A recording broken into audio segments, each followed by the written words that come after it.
For more on China's fight against poverty, we're joined now by Gong. He's a professor at the University of International Business and Economics in Beijing. Thank you so much for coming on the show. Thank you. I want to start with this ambitious goal to eradicate extreme poverty by year's end, with just 6 months to go. What's the progress like? Well, the official statistics says that at the beginning of the year, by the end of 1990, the total population in the country below the absolute poverty line, which is about 4,000 yuan, is less than 10 million people. I think by this time, we probably have less than 5 million people that are still living under this poverty line. And I think we have about 6 months left. And I think the government is on target to achieve eradication objective, totally eradicating absolute poverty here in China.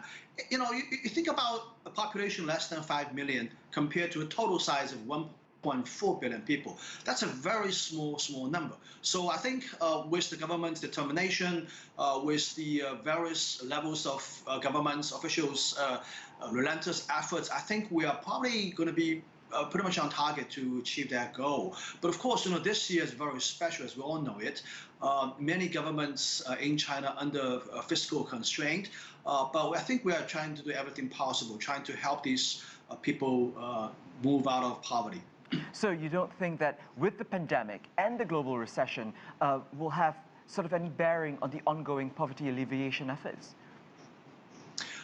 Well, fortunately, China fared relatively well. I mean, last time we had a large breakout was back in March. It has been a couple of months already. So most part of China has already come back to normal. Even here in Beijing, your program reported yesterday there's only one single case in Beijing. We have a mini outbreak here that was totally under control. So I think the entire country is back to normal. And the economic figures are coming back pretty strong. So that gives us, some financial means to keep helping these people.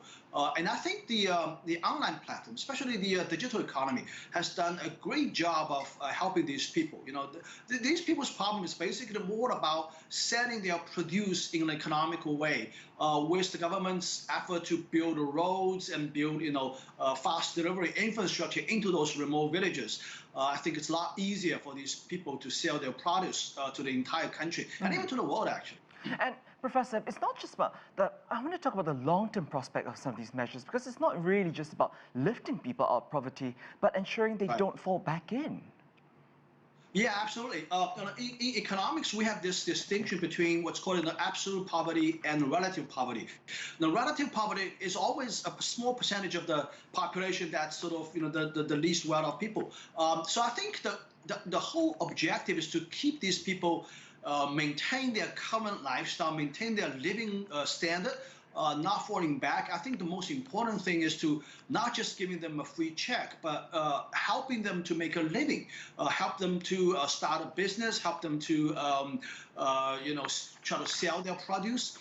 These are the things that we're trying to do on a continuing basis. And I think with the government's very strong determination and also being poverty eradication being very much on top of President Xi's agenda, I think that we can move on and keep continuing this great cause to help people.